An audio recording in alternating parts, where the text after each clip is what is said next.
जितने भी लोग काम करने वाले मुसलमान थे, उन्होंने अपनी जान भी गंवा दी इनको बचाने के लिए। सारी दुनिया जानती है, जितने लोग टूरिस्ट गए थे सबका स्टेटमेंट आ रहा है कि कश्मीरी मुसलमानों ने हमारे लिए जो एहसान किया हम कभी भूल नहीं सकते। मारने वाले भारतवर्ष के नहीं थे मुसलमान, और अगर भारतवर्ष के भी होते तो उनको मार दो गोली, कौन मना कर रहा है। लेकिन एक आदमी गुनाह करेगा, उसके बदले आप किसी को पकड़ोगे। और इतना इतना बड़ा वो किया, एक आदमी ये नहीं खड़े होकर बोल रहा है कि वाह भाई वाह आदिल, तुमने क्या काम किया, नजाकत तुमने काम किया, क्या किया, कैसे बचाया लोगों को, उसको बधाई आपको। ये कोई टीवी पे नहीं आके बोल रहा है। और उसके बाद अभी कल बंबई में मैंने देखा 2 दिन पहले कि दादर में मुसलमानों को मार रहे हैं कि तुमको यहाँ दुकान नहीं चलाए, जैसे उनके बाप की मुंबई होगी। कानून किधर है?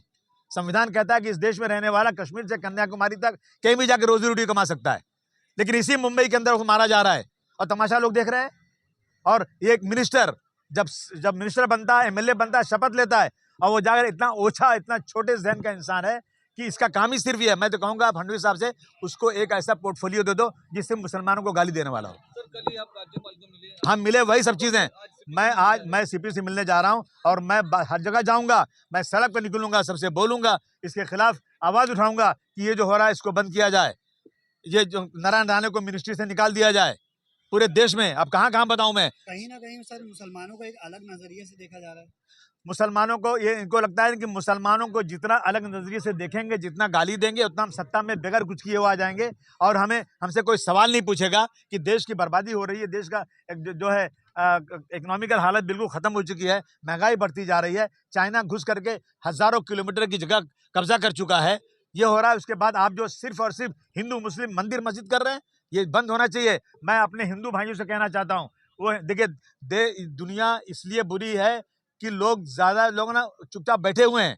दुनिया बहुत अच्छी है लेकिन बुरे लोग आगे आ रहे हैं, इसलिए जो लोग अच्छे लोग हैं हिंदू भाइयों से कहना चाहता हूँ, आगे निकलिए, देश को बचाइए। और ये जो लोग जो धर्म के नाम बांट रहे हैं ना, उनके खिलाफ कंधे से कंधा मिलाकर हमारे साथ खड़े होइए और ऐसे सांप्रदायिक लोगों के खिलाफ सड़क पर उतरिए और ये नफरत बंद कीजिए। देश में बहस होना चाहिए, डेवलपमेंट की देश में बहस होना चाहिए, अस्पताल बने, स्कूल बने, लोग अच्छी तरह रहें, लोगों को 2 रोटी मिले, ये होना चाहिए। परंतु इस देश में सिर्फ और सिर्फ मंदिर मस्जिद, हर मस्जिद के नीचे उनको मंदिर ढूंढना है, हर मुसलमान को आतंकवादी बनाना है, ये काम और ये बंद होना चाहिए। ये हम कमिश्नर के पास जा रहे हैं और उनसे बात करेंगे कि आप तुरंत जो है ना इस पे एक्शन लीजिए।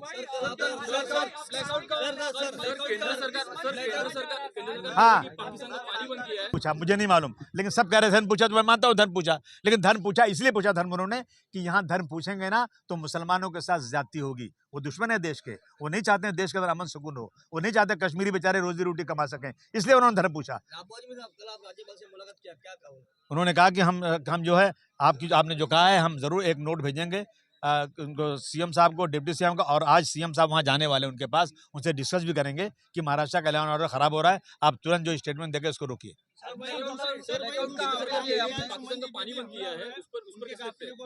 गुंडागर्दी, एक एमपी, मतलब ये इस देश में बोलने का वो पूरा जो है कानून खत्म हो चुका है, आजादी खत्म हो चुकी है इस देश के अंदर, आदमी अपनी बात कह नहीं सकता है। ये लोग जो चाहे कह दें, जो चाहे कर लें। और हाँ, टायर फेंका गया उनके ऊपर, उनको मारने की कोशिश की गई है, ये सब देख रहे हैं, दुनिया देख रही है। मैं कहना चाहता हूँ तमाम जो लोग दबे कुचले लोग हैं, खड़े हो जाओ सुमन जी के साथ। सच्चाई सामने लाके आईना दिखा रहा है, अब आईना देखें या ना देखें वो उनकी मर्जी, लेकिन हमारा जो काम हम करेंगे वो। सर, कल ब्लैकआउट का आपने अपील किया है। जी हाँ, बिल्कुल। सबसे मैं निवेदन कर रहा हूँ कि 9 बजे से 9:15 बजे रात तक आप सब लोग अपनी ऑफिस, अपने घर, जहां तक हो सकता है सब लोग बिजली बंद रखो, अंधेरे में रहो।